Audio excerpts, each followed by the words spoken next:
තේරෙන්නේ මේ කරපු උදව්වට කොහොම ස්තුති කරන්නද කියලා.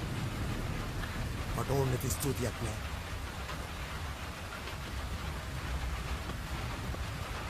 උන් ගියාම ආපොත බලාගෙන යන එකයි ඇත්තේ.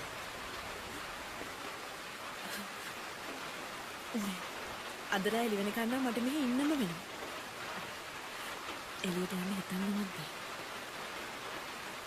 වැස්සට දෙමිල ඔලුව විකාර වෙලා. මේක අම්බලමක්වත් ගෙස්ට් හවුස් එකක්වත් නෙමෙයි. තනි මිනිහෙක් ජීවත් වෙන කාමරයක්.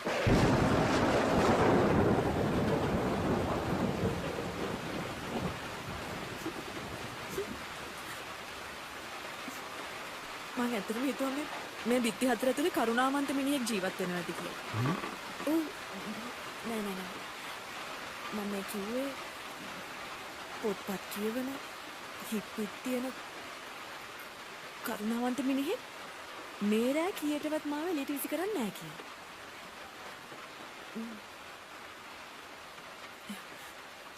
උමාව මරනවා. ආයෙක දෙකක් නෑ. කවුද?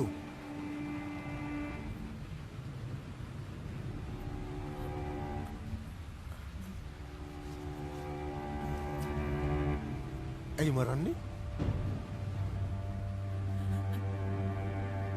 මට හංගන්න දෙයක් නෑ. කියන්න ලැජ්ජත් නෑ.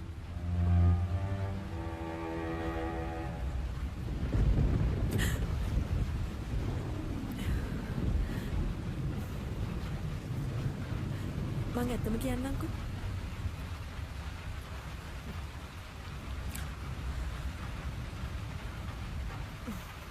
මං වැඩ කරන තැනට පොලිසියෙන් පැනලා. උන් කියන දේවල් වලට හා කිව්වේ නැත්තම් කුඩි පැකට් දෙකක් දාලා ඇතුළට දානවා.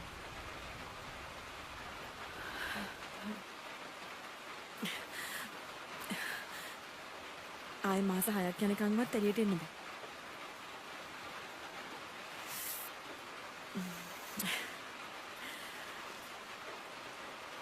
මට නැති වෙන දෙයක් නෑ. ඒත්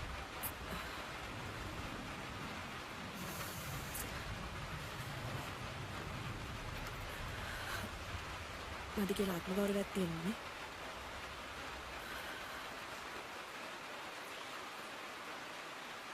මගේ ගෙදර අය දන්නේ මං කොළඹ හොඳ රස්සාවක් කරනවා කියලා.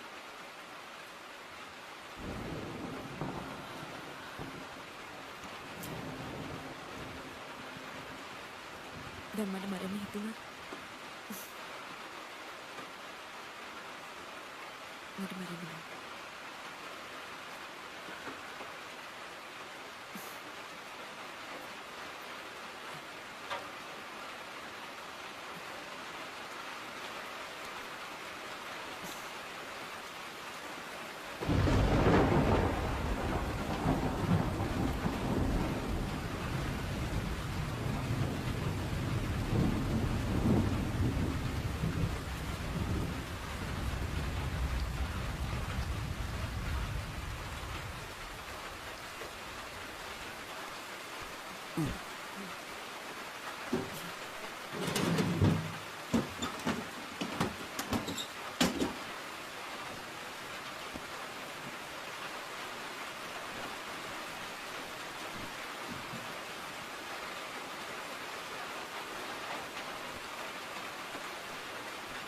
තමුන්ගේ දිග බලයට හරිනවද කියලා නම් මන් දන්නේ.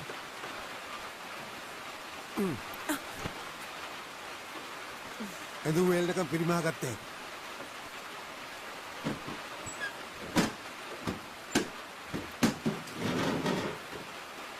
තුවායක් ඇතුළේදී.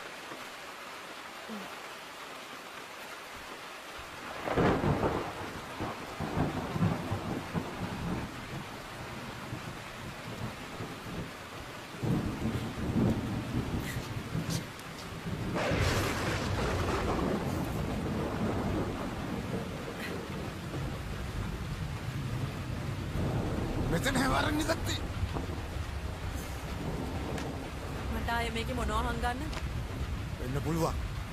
ඒත් මට ආත්ම ගෞරවය කියලා එකක් තියෙනවා. මටත් ආත්ම ගෞරවයක් තිබුණා.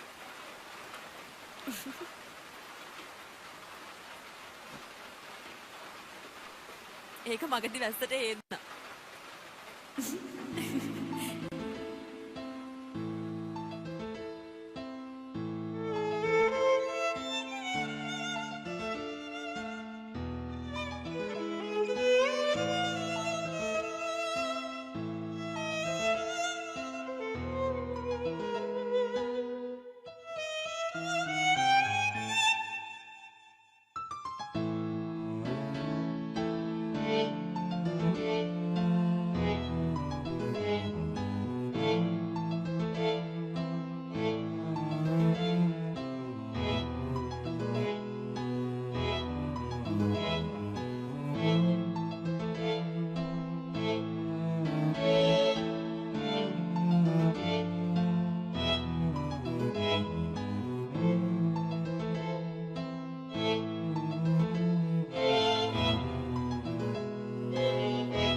හෙලෝ. ඔව්. ඔව්. නෑ. මං මේ ආටිකල් එකට කරුණු හොයමින් ඉන්නවා. හැබැයි මට තව විස්තර ටිකක් ලැබෙන්න ඕනේ. මං අපිට කියන්න ඕනේ නෑනේ. මේක ගින්දරත් එක්ක කරන සෙල්ලම. හරි පරිස්සම් කරන්න ඕනේ. තේරුණාද? අපිට ලැබෙන තොරතුරු දෙන කෙනාගෙනයි අපි පරිස්සම් වෙන්න ඕනේ.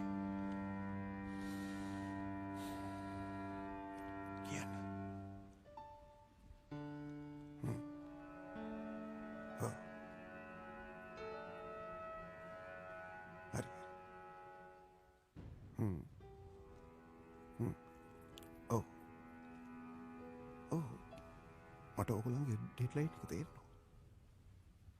ඔව්. ඒ වුණාට මේක එහෙම හදිස්සි කරන්න බෑ. ඔයාලට මාව තේරෙනවනේ?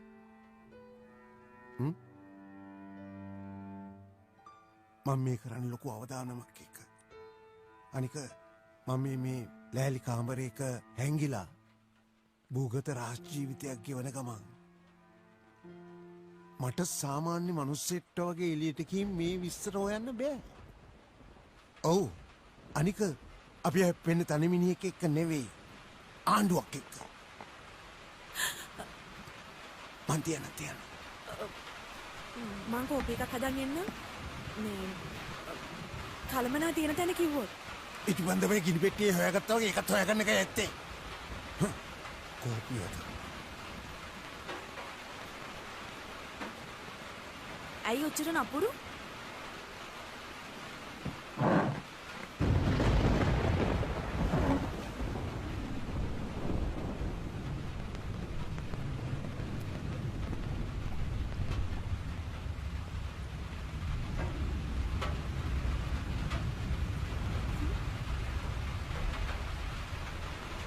නෑ මං කෝපියද?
ඇයි ඔය පුටුවේ වාඩි උනේ?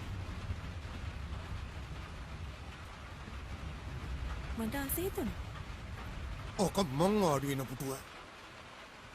ඔව්. මන් දන්නවා. හිතේ?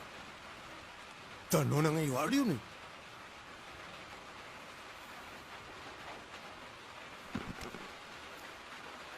ඇයි මේක සිංහාසනයක්ද? දන්නවද කාටද කතා කරන්න කියලා? ඔව්. හැම එකටම සමාන විදියට සලකන යහපත් සමාජයක් හදන්න හීන දකින්න මිනිහෙක්ට. කොහොමද දන්නේ? ඇයි දැන් ටෙලිෆෝන් එකෙන් කාටද කිව්වේ? මම හැප්පෙන්නේ තනි පුද්ගලයෙක් එක්ක නෙමෙයි ආණ්ඩුවක් එක්ක කියලා.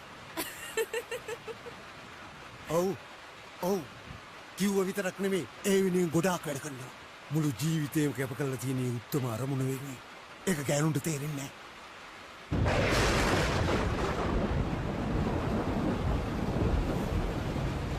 ජීවිතේ වේලකට හදිසියෙන් මේ දොර අරගෙන මේකට ඇතුල් වෙන මං වගේ ගෑනුන්ට ඔය හදනවා කියන සමාජයේ ඉඩක් නැද්ද? තැනක් නැද්ද? ඔය හදනවා කියන සමාජයේ ගෑනු අපි අවලංගු ගෑනද? සිල්ලර ගෑනද? ගෑනු අපි මොක්කද? ඔය හදනවා කියන මහා ලොකු සමාජයේ ගෑනු අපිට පුටුවක්වත් නැද්ද? මේක පිරිපිරි තරම් පුදුවන ලෝකයක්ද? ගෑනු අපි සත්තුද? ගෑනු අපි පිරිස්සු කියලා ඔය හදනවා කියන මහා ලොකු සමාජයේ තාම තේරුම් ගන්න නැද්ද?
කෝපියක නෙවෙයි. මට කෝපී එපා.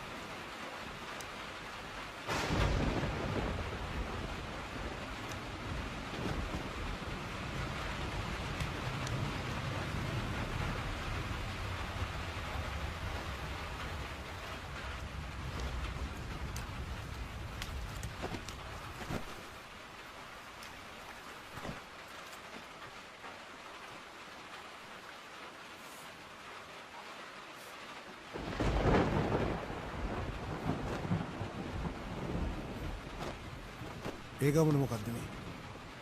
මං යනවා.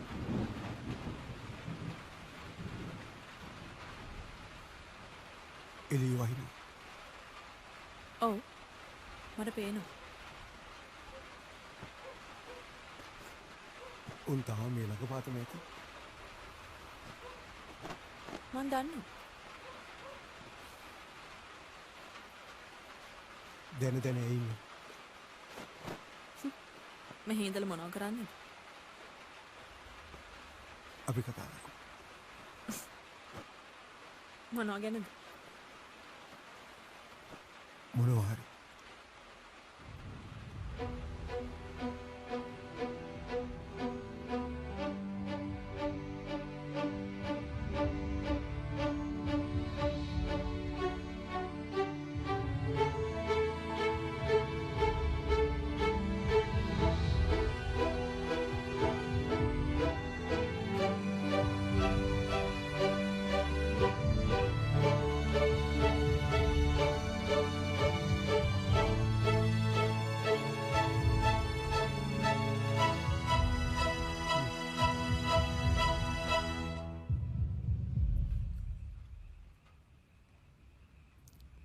This is to my red comrade.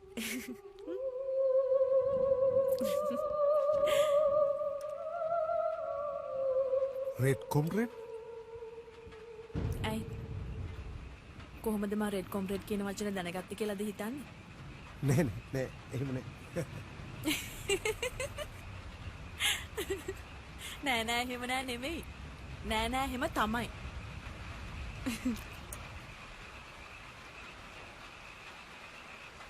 බොන්න නෙමෙයි.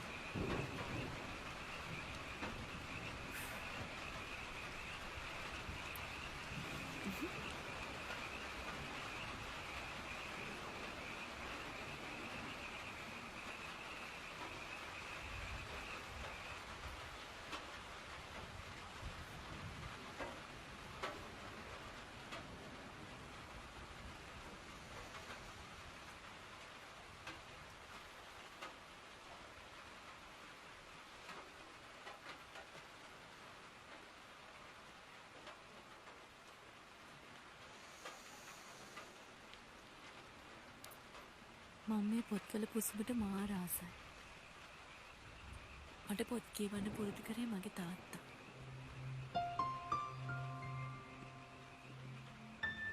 මගේ තාත්තට තිබුණ ලොකු රුසියානු පොත් එකතුවක්.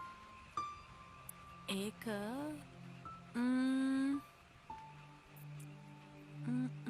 මීට වඩා ලොකුයි. ලොකුයි. එයා හැම මාසෙකම පඩියෙන් පොත් ගන්න පුරුදු වෙලා හිටියා.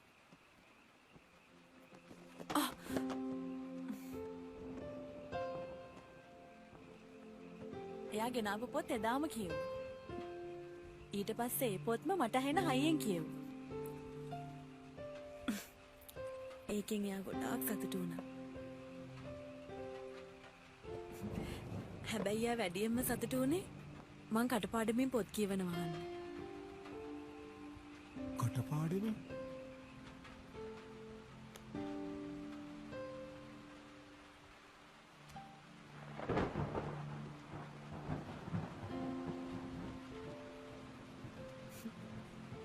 මැක්සිම් ගෝර්කිගේ තෝරාගත් කෙටි කතාව. මකාර් චුද්‍රා කෙටි කතාව. පිටු අංක 21. 21. හරි. එහා පැත්ත. හරි.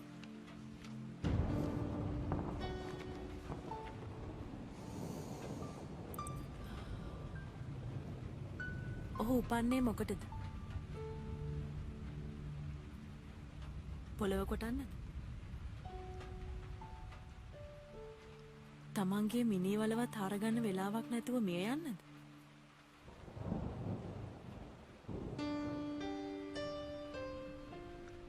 ඔහු කවදා හරි නිදහසේ සැප විඳලා තියෙනවද? ස්ටෙප්ස් බිමේ විශාලත්වය ගැන ඔහුට දැනීමක් තියෙනවද? මහ මුහුදේ හීන් හඬ නිසා ඔහුගේ හදවත ප්‍රීතියෙන් ගැහෙනවද? ඔහු අහලෙක්. උපන් දා සිට මැරෙන මොහොත දක්වා ඔහු අහලෙක්. ඔහුට තරමක මොලයක් පෑදුනොත් ඔහු මවිත වේවි. ඔන්න මං දිහා බලපන්. අවුරුදු 58ක් තිස්සේ මල් ළඟ තියෙන දේවල් කඩදාසියක ලියන්න ගියොත් උඹේ ඔය මල්ලේ තියෙන කඩදාසි ඔක්කොම මදි වෙයි. මං නොගිය පළාතක් ගැන උඹට කියන්න පුළුවන්ද? කියන්න බෑ.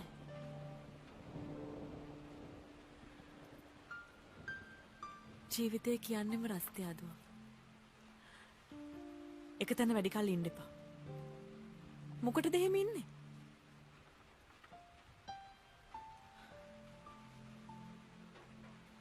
පේනව නේද? දවල් රෑ වෙනවා.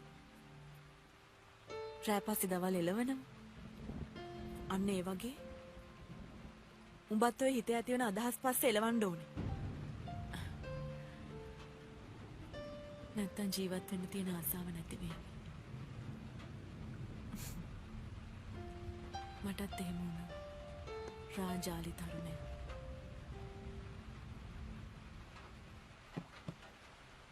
රාජාලි තරුණය.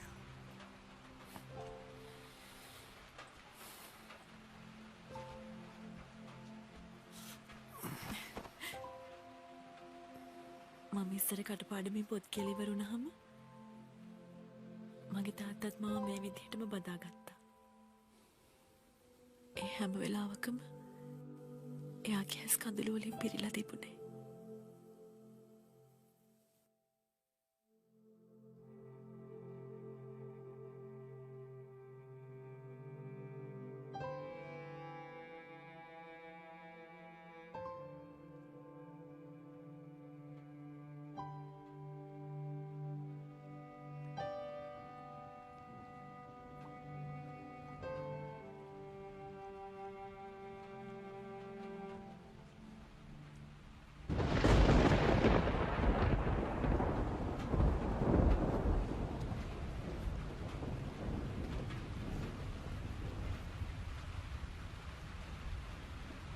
මං අහන්නේ නෑ.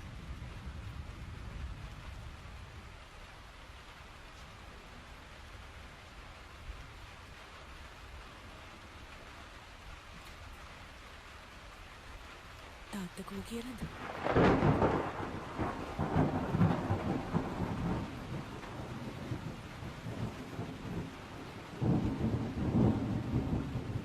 මම ඊට කලින් මේ ගැන කාටවත් කියලා නැහැ. එහෙම කියන්නේ කියලා මගේ කිසිම අදහසක් තිබුණෙත් නැහැ.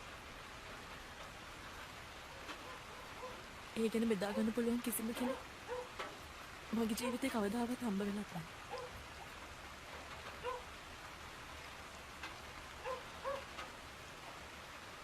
ඒත් අද මම මේ කතාව කියනවා. කාට හරි කියලා මට ඒකෙන් නිදහස් වෙන්න ඕනේ. කවුරුත් අහන් ඉන්නේ නැත්තම් මම මේ බිත්තිවලට හෙන්න හරි ඒ කතාව කියනවා. කවුරු අහන් හිටියත් නැතත් මම ඒ කතාවත් කියනවා. මට ඒක කියලා නිදහස් වෙන්න ඕනේ. ඒක මට හරි බරයි. මං ජීවිතේ ගොඩාක් දුරේ බර කරේ තියාගෙන රහසක් විදිහට තියාගෙන හිටියා. එහෙම රහස් පරිස්සම් කරන එක මිනිහෙක්ට හරි වෙහෙස කර ගන්න. එහෙම කෙනෙක් හම්බුනේ නැත්තම් ගහකට ගලකට හරි කියලා ඒ ප්‍රශ්න වලින් මිදෙන්න ඕන.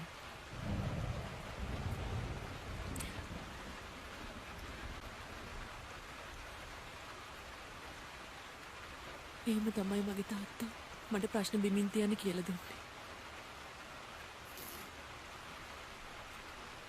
ඒත් ජීවිතේ ගොඩාක් දුර ඒ බර කරේ තියාගෙන ආවා. බිමින් තියන්න ඕන දුර පහු කරගෙන ගොඩාක් දුර ආවා.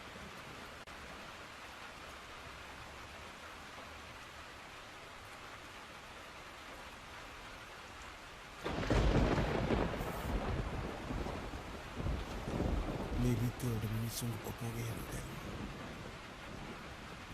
මේ බිත්තිය අවුරුදු ගානක් ඒ කතන්දර අහගෙන ඉඳලා තියෙනවා.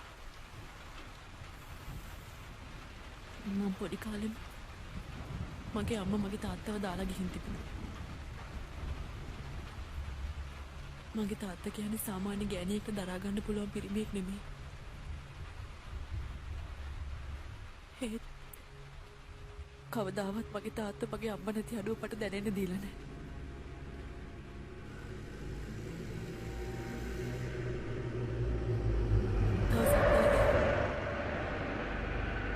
ඕනවකතු කට්ටියක් මගේ ගෙදරට ආවා.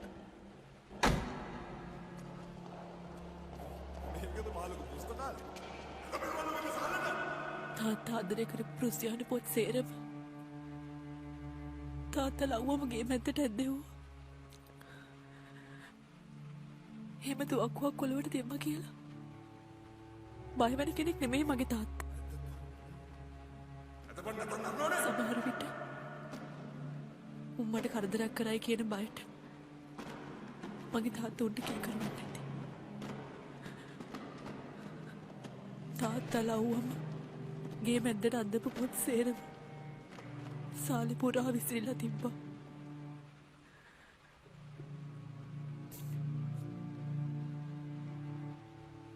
මගේ තාත්තේ පොත් දිහා අසරණව බලන් ඉන්නවා. මේ දැනුත් මට මැවිලා පේනවා.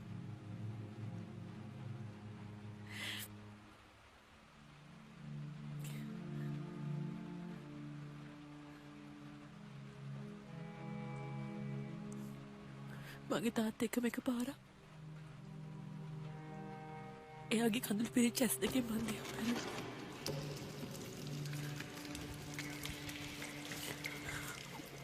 උන් එක පාරටම පොත්වලට පෙට්‍රල් දැම්මා. ගිනි දෙප. උන් තාත්තට කිව්වේ පොත්වලට ගිනි තියන්න කියලා. බෑ.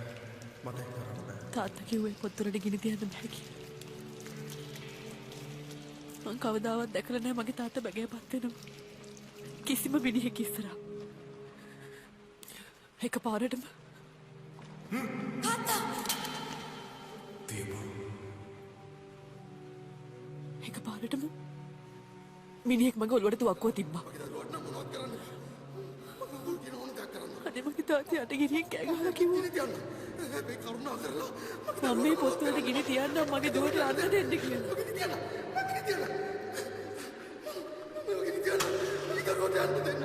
මං ජීවිතේ පළවෙනි වතාවට එදා තමයි දැක්කේ. මගේ තාත්තා අඬනවා.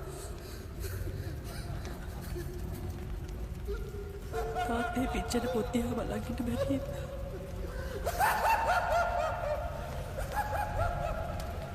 එස් පියාගත්තා.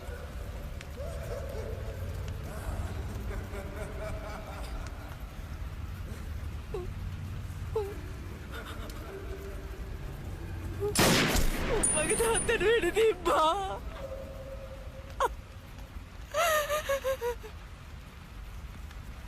ඒ පිච්චෙන පොත් පිටුවට බැරිලා ටුඩ.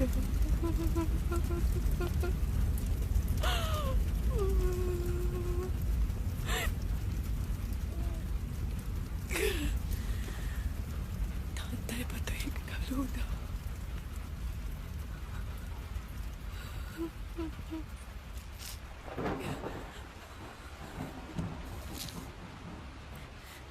තාත්තේ පුතුත් එක්කම දිව්‍ය ලෝකෙ යන්න ඇති කියලා මම පුංචි කාලේ හිතුවා. තාත්තා මම ලස්සන හීන ලෝකෙ තාත්තත් එක්කම මැරුණා කියලා හිතුවා.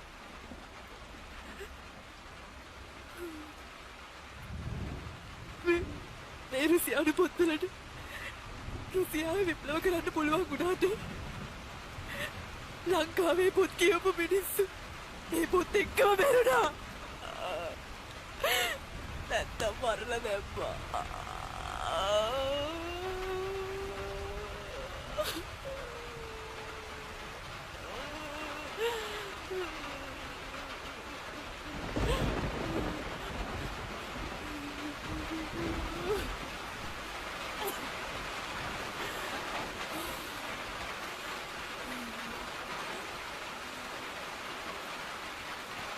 අපි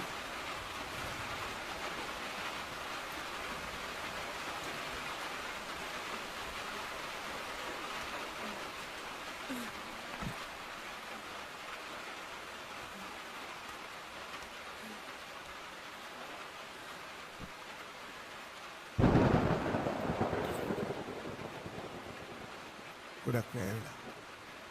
අපි කන්න දෙයක් හදමුද?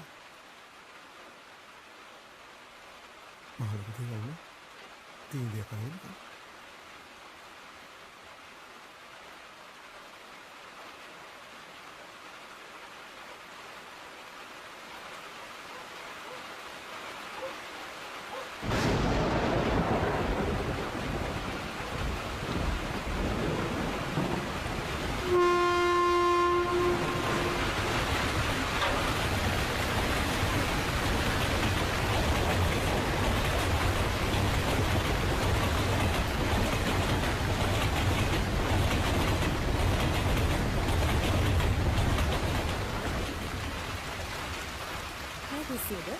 ඔව්.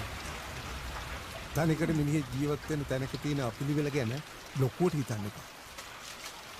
මෙතන සෙනග යන තැන නෙමෙයි. ඒත් ඉතින් ගෙදරට අවමෝස් එක බඩගින්න යවන්නේ කොහොමද?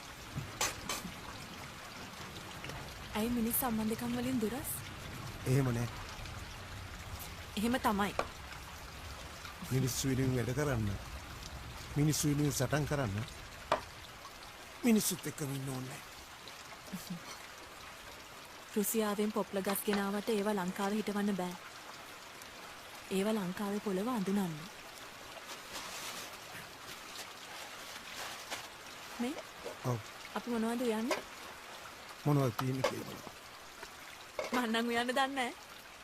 මං කියලා තේරුම් ගන්න. එක්ක අපි උයන්න ඕනේ නැහැ. අපි තව කෝපි එකක් බොමු. නෑ අපි එකතු වෙලා උයමු. අපි දෙන්න.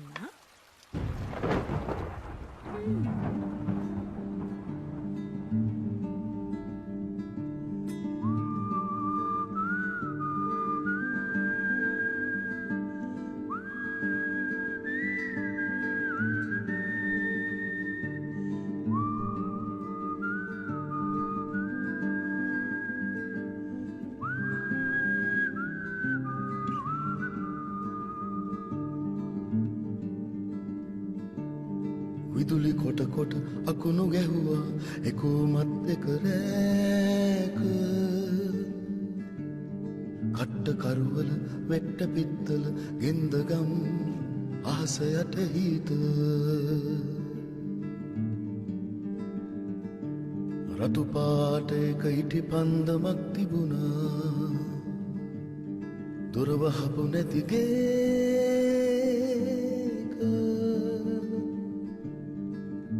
පුරවපු විදුලි පන්දම් කාකි පන්නපු කට්ට කරුවල රෑක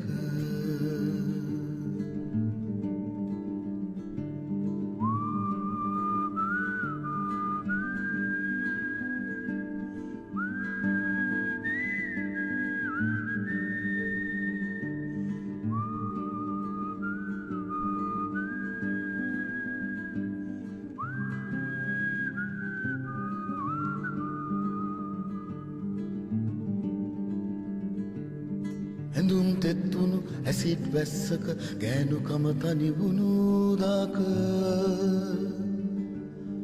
රතු පාටයක හිටි පන්දමක් තිබුණා දොර වහපු නැති ගේක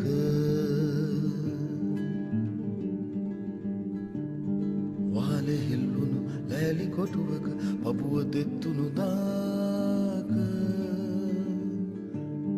දොර ඇරියක පිරිමි මිනිහෙක් ගෑනුකම දියුණු කට්ට කරුවල රැක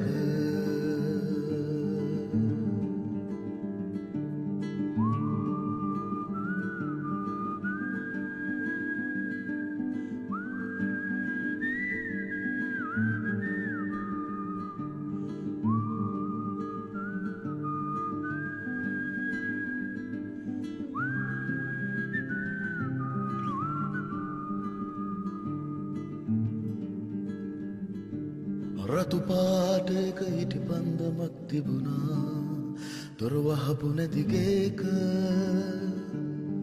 උණ්ඩ වීදපු පෑන් තුඩකින් ජීවිතය හොයපු රැක පොප්ලර් ගස් දෙකක් මුණ ගැහුණා ඉරුණු දුටු එක රැක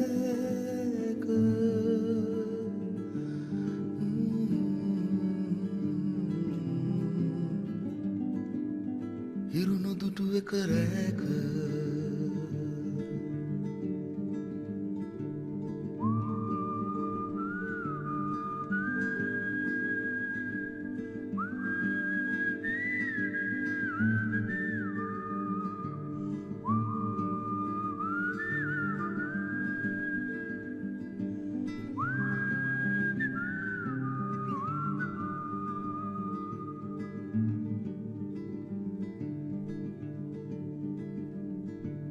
රතු පාටක හිටි පන්දමක් තිබුණා දොර වහපු නැති ගේක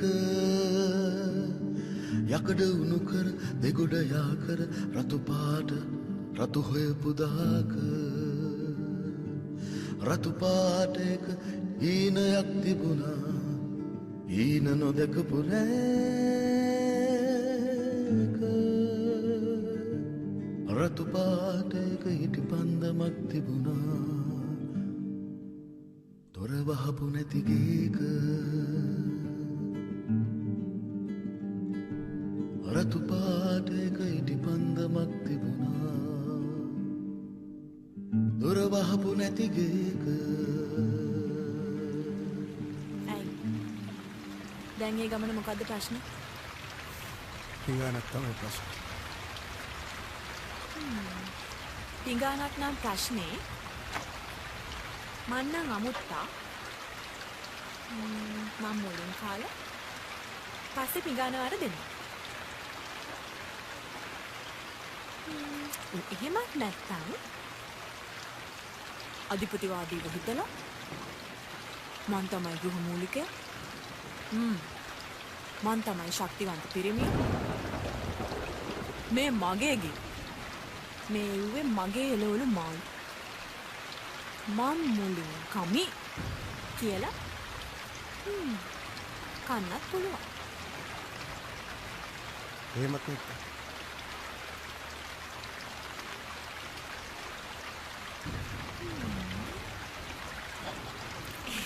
එහෙමත් නැත්තම් අපි දෙන්නටම එකම පිඟානේ කන්නත් පුළුවන් එහෙමත් නැත්තම්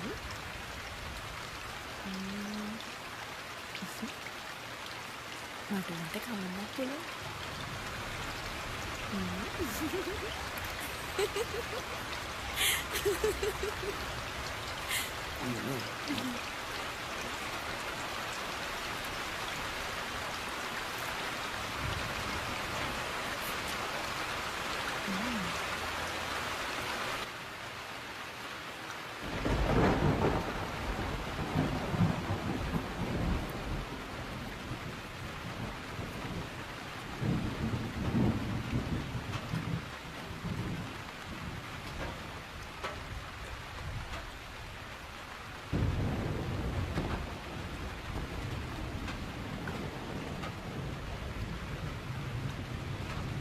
මොනවද බලන්නේ?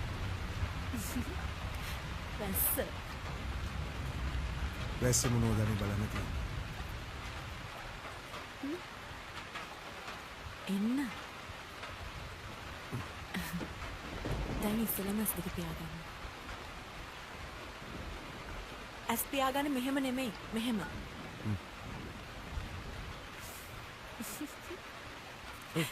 මෙහෙම.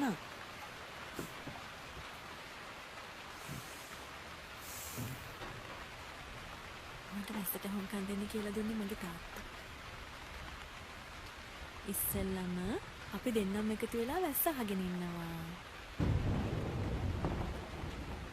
ඊට පස්සේ අපිට ඇහෙන දේවල් හිමින්ට කියනවා. මට ඇහෙනවා වතුරට වතුර වැටෙනවා. මන්ද දැන් කියන්න ඕනේ. මට ඇහෙනවා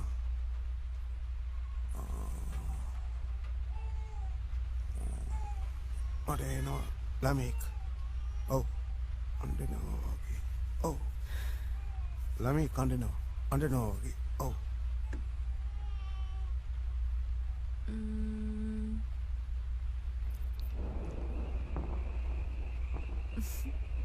මට ඇහෙනවා ගෙම්බෝ කෑ ගහනවා. මට ඇහෙනවා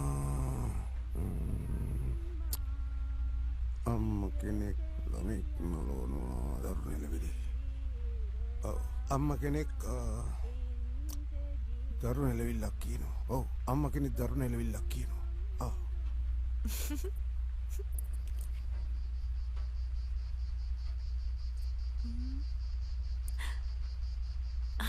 මට ඇහෙනවා රැහැයෝ කෑ ගහනවා.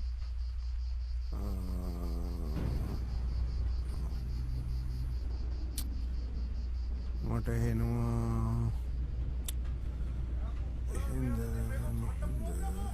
රණ්ඩුවක් ඈත ගෙදරක රණ්ඩුවක් ඈත ගෙදරක ගෑණී මිනිහයි. ඔව් ගෑණී මිනිහයි රණ්ඩු වෙනවා. ඔව් ඔව්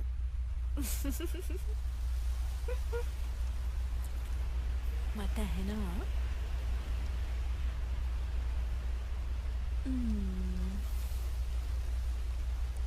හුළඟට ගස් ඇවරෙනවා.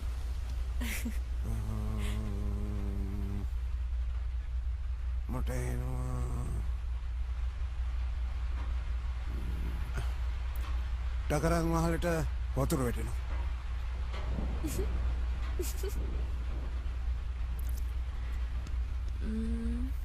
මට ඇහෙනවා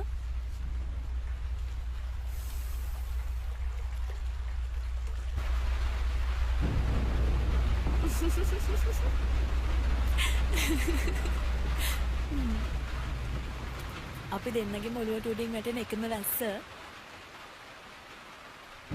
කොහොමද මගේ රෙඩ් කොම්රේට්ට මගේ අරුනේ?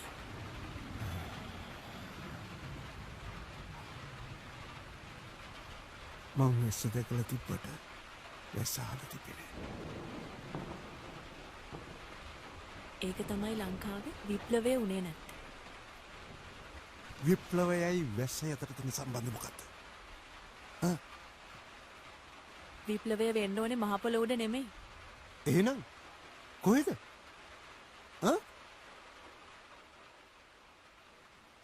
විප්ලවය වෙන්න ඕනේ මහ පොළොව උඩ නෙමෙයි.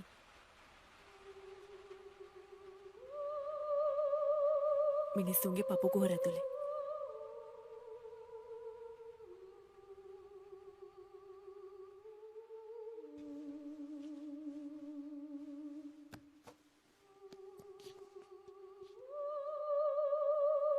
හිමීට හිතන්න.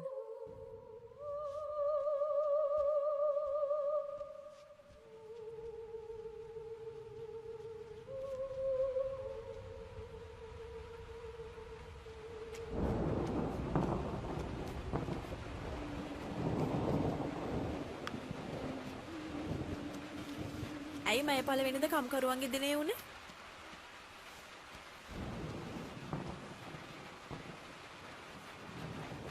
කම්කරුව පැයටක සේවා කාලයක් වෙනුවෙන් වීදි වැස්ස සටන් කළා. ජීවිතේ පූජා. ඇයි කම්කරුව පැය 8ක සේවා කාලයක් ඉල්ලුවේ? ඔවුන්ට පැය 10ක් 12ක් අතිකාල වැඩ කරන්න වෙච්ච අසාධාරණ ක්‍රමයට එරෙහිව.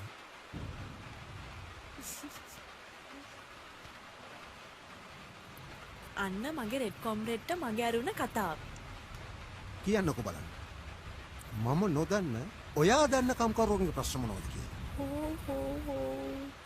ඒක කම්කරුවන්ගේ ප්‍රශ්නයක් විතරක් නෙමෙයි.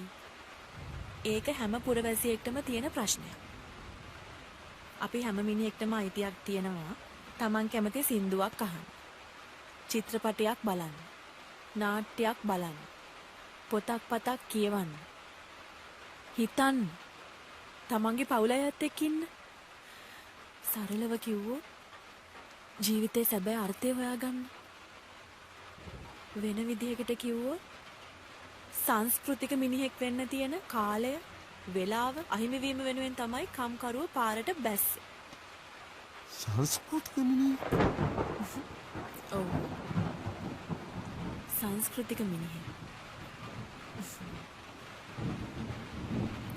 අපි අපිත් එක්කයි අපි අනික එක්කයි තියෙන සම්බන්ධය විතරක් පරිස්සම් කරන්න ගියොත් අපිට මේ පරිසරත් එක්ක තියෙන ආදර සම්බන්ධය නැති වෙනවා.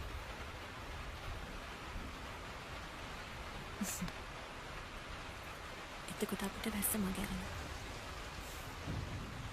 අන්න එහෙම තමයි මගේ තාත්තා මට වැස්ස ගැන කියලා දුන්නේ.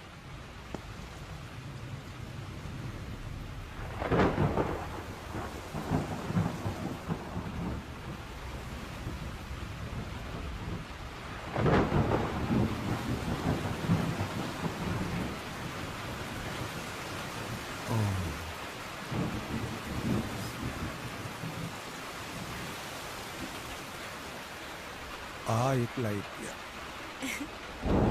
වැස්සත් වැඩි වුණා.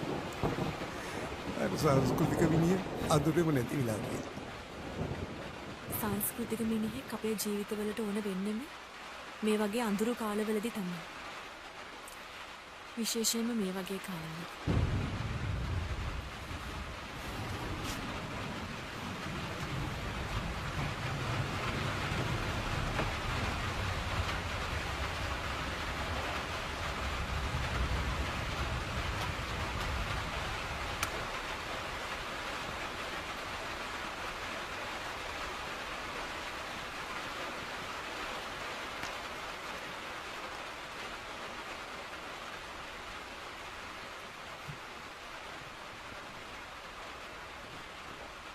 ගින්දරත් එක්ක සෙල්ලම් කරන ආසය වගේ.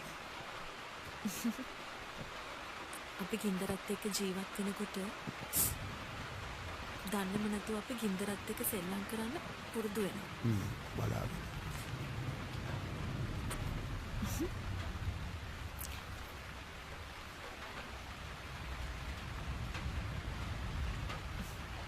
මොකෙක්ද? මට ඔබ කියන්න. ආවෙත් නෑ ඔව් ආවෙත්. කම් කපපු ආවෙද්ද?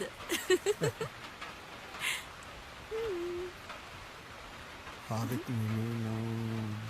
බල්ලෙක්. ඔව්. මමද?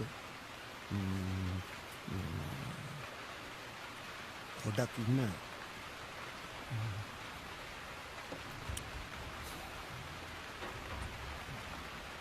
අයියෝ ඔච්චර සංකීර්ණ කරගන්න එපා. පොඩ්ඩක් සරලව හිතන්න. ඔව් අපි ඉස්කෝලේ යන කාලේ කරපු සෙල්ලන්නේ. මොහොතකට චූටි ළමෙක් වෙන්නානේ. උකේ උර්කෙක්.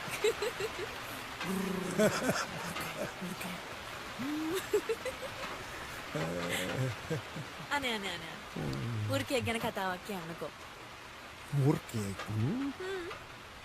මුර්කෙක් කරන්නේ මේක රතු ඉන්දියන් උපමා කතාවක්. ඔන්නේ කෝමත් එක කාලෙක කැලයක් අද්දර ගෙදරක සීයෙකුයි මිනිබිරියෙකුයි හිටියා. මේ කැලේ මේ නිතරම උර්කයෝ කෑ ගහනවා. ඔන්න දවසක් මේ වෘර්කයෝ දෙන්නෙක් කෝරියක් පටන් ගත්තා.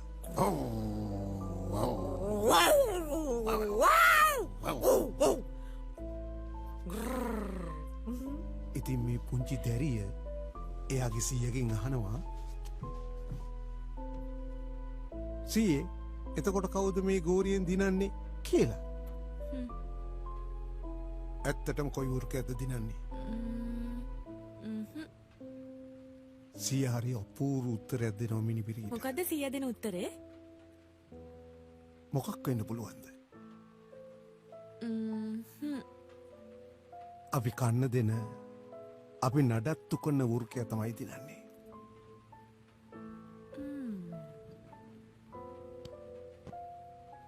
අපි කන්න දෙන අපි නඩත්තු කරන වෘකයා තමයි දිනන්නේ. ඒක හරි ලස්සන කතාවක්නේ. අපිට හිතන්න ගැඹුරු දෙයක් ඉතුරු කරලා තියෙනවා.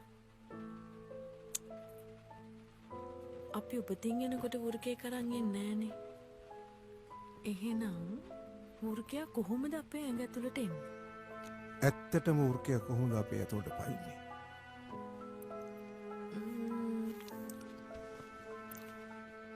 පුංචි කාලේ ඉස්කෝලේදී වෘකයා අපේ ඇඟ ඇතුළට පනින්න පුළුවන්. එතකොට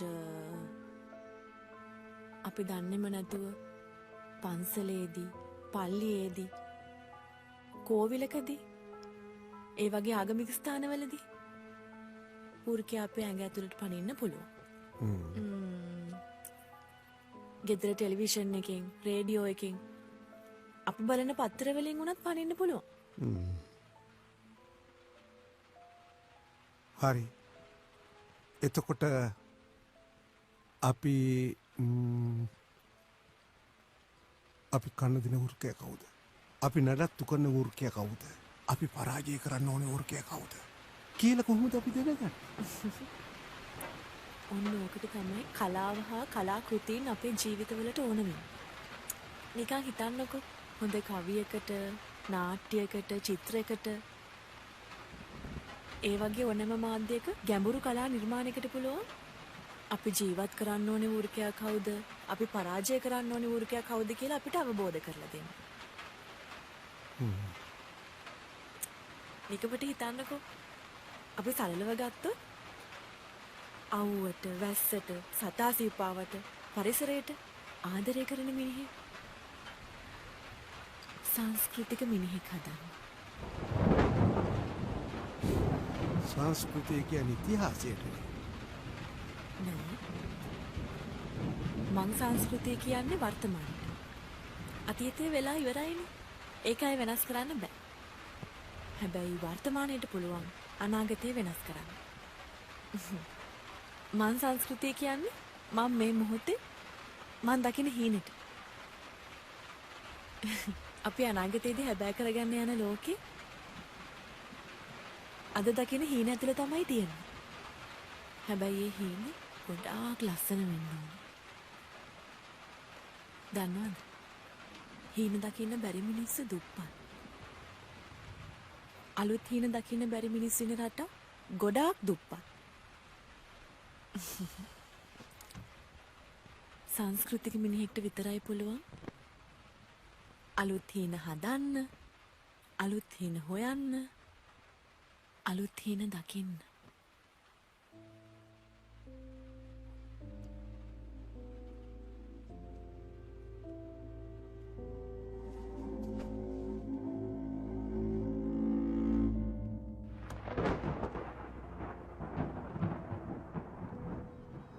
අසු නමේ අවුරුදු මුල මාව අත්අඩංගුවට ගන්නවා.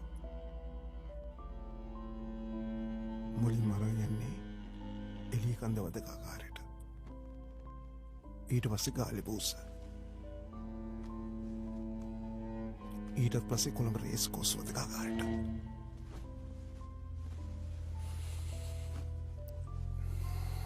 දෙතිස් වද දීලා මගෙන් හෙව්වේ මාත් එක්ක දේශපාලනය කරපු අයගේ නංගන් විස්තර.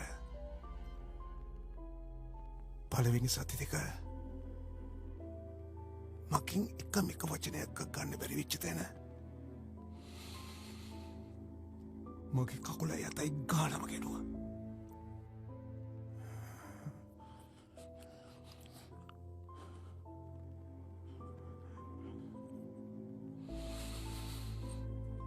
ජීවිතයේ පළවෙනි වතාවට මිනිහෙක්ට වද දීලා සතුටු වෙන්න පුළුවන් මිනිස්සු ඉන්නවා කියලා මම දැනගත්තේ මත කාර්යයක් ඇතුළතදී.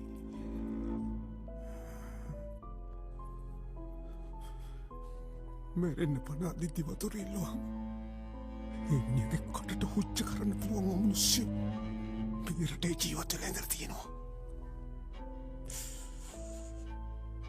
මම ඒ මිනිස්සුන්ව මගේ මේ ඇස් දෙකෙන් දැකලා තියෙනවා.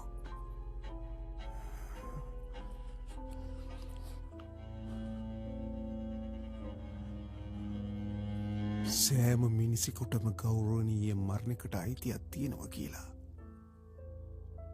ජීන් පෝල් ශාස්ත්‍රයලා කෑ ගහලා කිව්වට පාරවල්ලයිනේ බල්ලෝ බලල්ලු වගේ මිනිස්සු මරලා පුච්චපු ඉතිහාසයක් අපිට තියෙනවා. එක දවසක් රෑ දාගනි මුන් 10 දෙනා මං වගේම වද දීලා ප්‍රශ්න කරපු 10 දෙනෙක්ව ට්‍රක් එකකට දාගත්තා. අපි දැනන් හිටියේ යන්නේ කොහෙද කියලා. අපි දැනන් හිටියේ යන්නේ මොකටද කියලා. කැලේ පාරත් දිගේ ගිහින් ට්‍රක් එක නැගිට්ටුවා. අපි ඒක කොට්‍රක් එකෙන් බිමට ඇදලා දැම්මා. අපි බලාගෙන ඉද්දී ඌට වෙඩි තිබ්බා. ඌට වෙඩි තියලා මරන්න තරම් දෙයක් ඉතුරු වෙලා තිබ්බේ නෑ. ඌ ඒ වෙනකොට බාගට මෙරලා හිටියේ.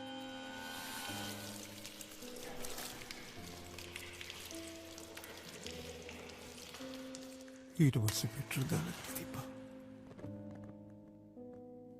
මෙහෙම 5-6 දෙනෙක් කොමරුවට පස්සේ මගේ භාර්යාව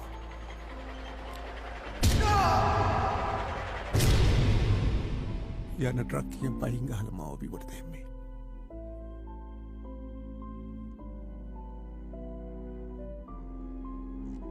පිටිපස්සෙන් ආව ජීප් එකෙන් බහැපු තුවක්කු ගත්තු දෙන්නේ. මට ඉලක්කයල නොදෙක්කා.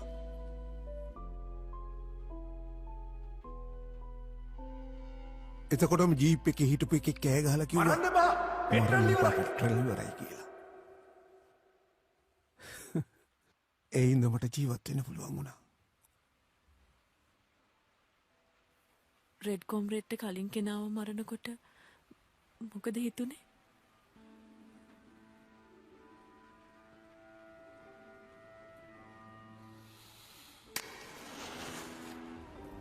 මැරිලා පණ යන්න කලින් කිරි තිබ්බේ.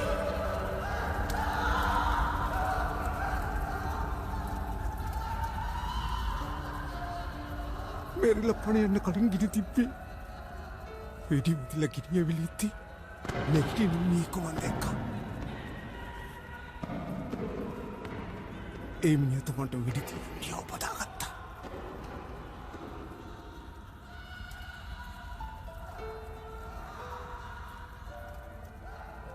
මොහොතකදී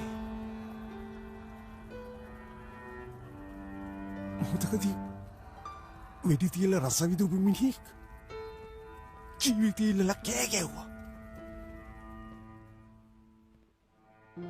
ජීවිතේ ඉල්ලලා කෑ ගහපු මිනිහෙක් මරණය ඉදිරියේ සතුටින් hina වෙනවා දැක්කා. කාටවත් කවවත් බේරගන්න පුළුවන් වුණේ නැහැ. එස්පනා පිටම දෙන්නම අලු වුණා. අපිට එහෙම රතු කොම්ප්ලිට්ලගේ කාඩ්රයක් හිටියා කියලා මේ ඇස් දෙකෙන් දැක්කා. අපි එකිනෙක අවඳුරන්නේ නැහැ. එකම හීනයක් වෙනුවෙන් එකම ගමනක් යන්න අතුපාරවල වලින් ආපු රතු කොම්ප්ලිට්ලා ගොඩාක් හිටියා.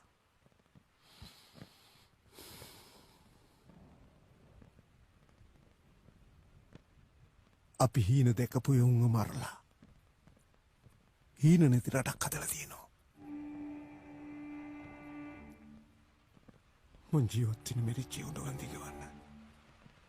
උන්ගේ අතින් වැඩිච්ච හීනට පණ දෙන්න. ඒ හීනේ බාර දෙන්න පුළුවන් කෙනෙක් හම්බ වෙනකන් මං ඒ හීනේ පරිස්සම් ගන්නවා.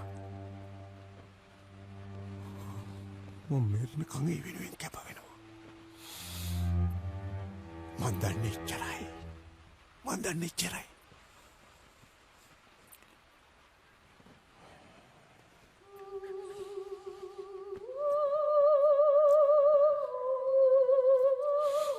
ඔයාගේ තාත්තත් ඒ හීනේ අයිතිකාරයෙක්.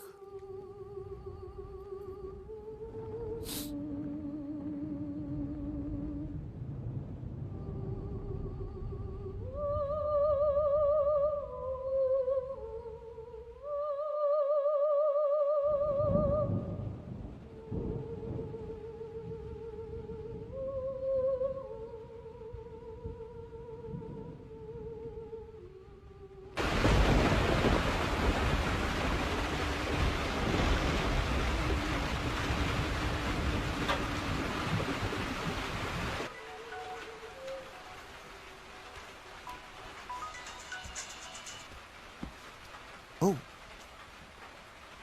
ඒ මොකද? හරි. මීරේ? හරි. පැහැදිලි. ස්තුතියි. ඇයි මොකක් හරි ප්‍රශ්නයක්ද? නෑ. මට කියන්න බැරි දෙයක්ද? කියන්න පුළුවන් ඒත් සහෝදරියට මට උදව් කරන්න බෑ. උදව් කරන්න පුළුවන් ද බැරිද කියලා බලන්න ඉස්සලා කියන්න එපයි. මම ලියපු ආටිකල් එකකට CID එක මම හොයනවා. ඇතුළේ සහෝදරියක් කතා කරලා කිව්වේ. අද මං හිටියේ නැත්තම් මොකද කරන්නේ? මම මේ දෙම පිටත් වෙනවා. ඔයා ඉන්න තැනක් ගැන උන් දන්නවද? නෑ කොහෙත්ම නෑ. මම ලියන්නේ අරුඩ නමකින්. මගේ පින්තූරයක් කිසිම මාධ්‍යයක ගිහින් නෑ. මම රහස් භූගත ජීවිතයක් කියවන මිනිස්සෙක්. හරි. අපි යමු. මේ දැම්ම. කොහෙද? දන්නේ එන යමු කිව්වේ. කොහෙටද යන්නේ මොකද්ද කරන්න කියලා මට අදහසක් නැහැ. ඒත් මට ඕනේ මගේ කොම්රේඩ්ට උදව් කරන්න. එච්චරයි. ඔව්.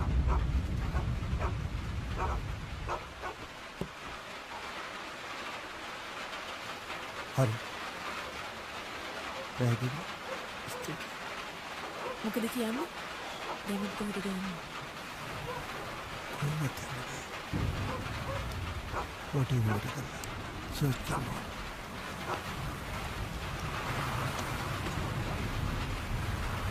සහෝදරියන් නිදෙන්න. බෙන්ගලෝර. මට බෑ. මෙතනද රහුවෙන්න හදන්නේ? මං හිතන්නේ අපි දෙන්නම බේරෙන විදිහක් ගැන. අපි කතාව මෙතන නෑ. ඔයා බේරෙන්න. මාවත් අද කුඩ ගන්න ත්‍රස්ත පනත යටතේ.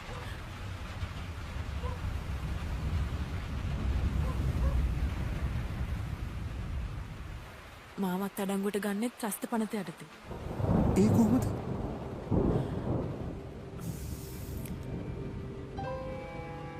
මං ආපු ගමන් කිව්වේ බොරුවක්. බොරුව? මං ඇත්ත කිව්වනම් ඒ ඇත්ත පිළිගන්න පුළුවන් කෙනෙක් මේ වහලයට ඉඳී කියලා මං දැනන් හිටියේ නෑ.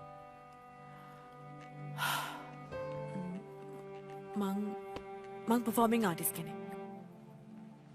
වීදි නාට්‍ය කණ්ඩායමක නිලියක්. සෝෂල් ඇක්ටිවිස්ට් කෙනෙක්. මට මුණු ගොඩක් තියෙනවා. ඒ හින්දම මං වැරදි ගොඩක් කරලා තියෙනවා.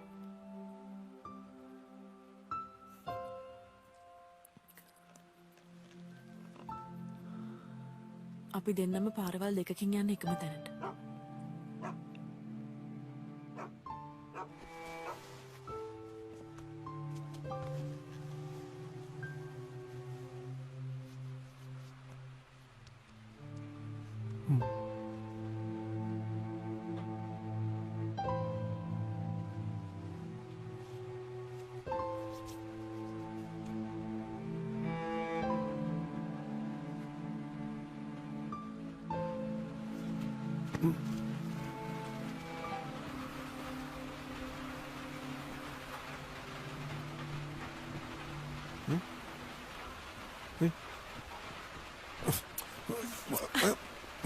පොඩ්ඩක් ඉන්න.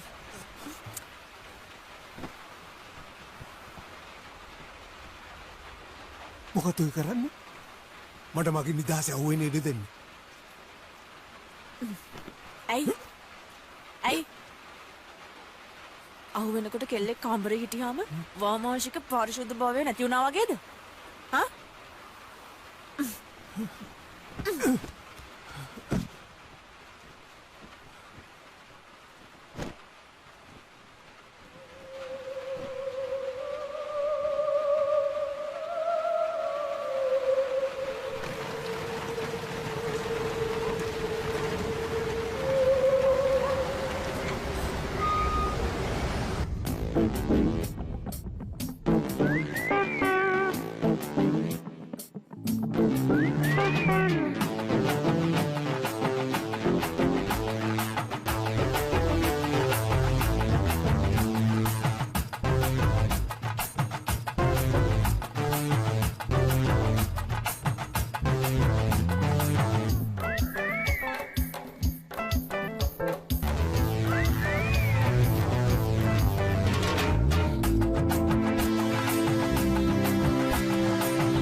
තෙමිලානේ.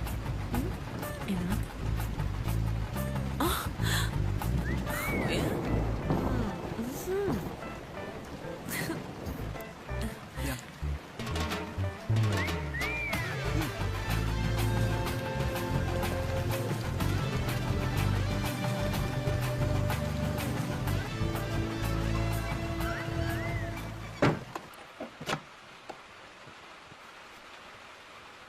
ඔන්න මං එක්කෙනෙක්ව නම් බේරුවා.